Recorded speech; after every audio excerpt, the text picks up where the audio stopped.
Welcome back to Learn and Play with Asher and Abraham. This giant Pteranodon rules the prehistoric skies.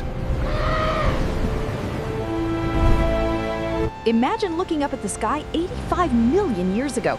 You wouldn't just see birds, you'd see a giant Pteranodon soaring over the ocean like a prehistoric glider. But here is a mind-blowing fact to start your day.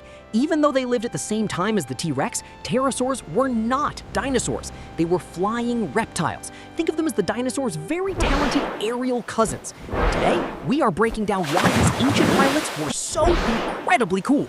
First up, let's talk about their wings.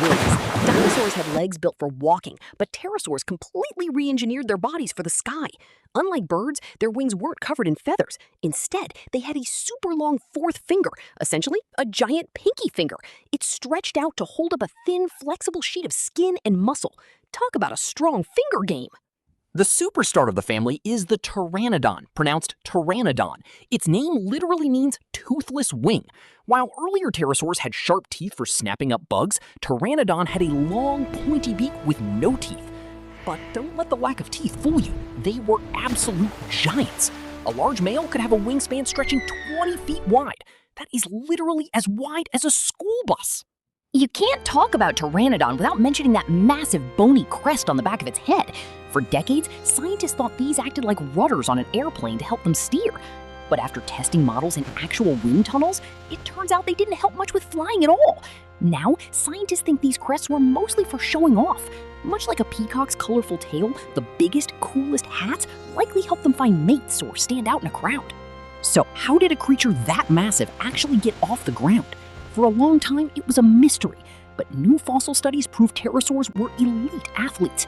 They didn't just jump off cliffs, they could actually launch themselves right off of water, using both their wings and their feet, just like a modern duck. They didn't start out as giants, though. Millions of years ago, the very first pterosaurs were only about the size of a crow and had long, dragging tails. Over a massive evolutionary timeline, they ditched the long tails, grew bigger heads, longer necks, and evolved into the giants of the sky. Before we go, let's hit the quick pterosaur facts lightning round.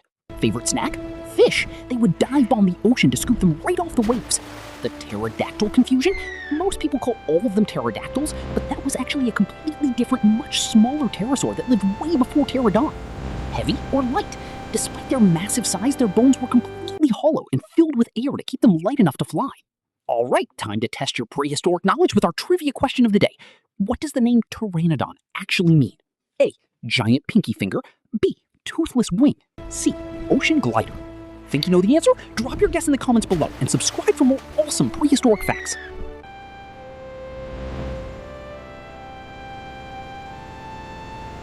The correct answer is B. Toothless wing.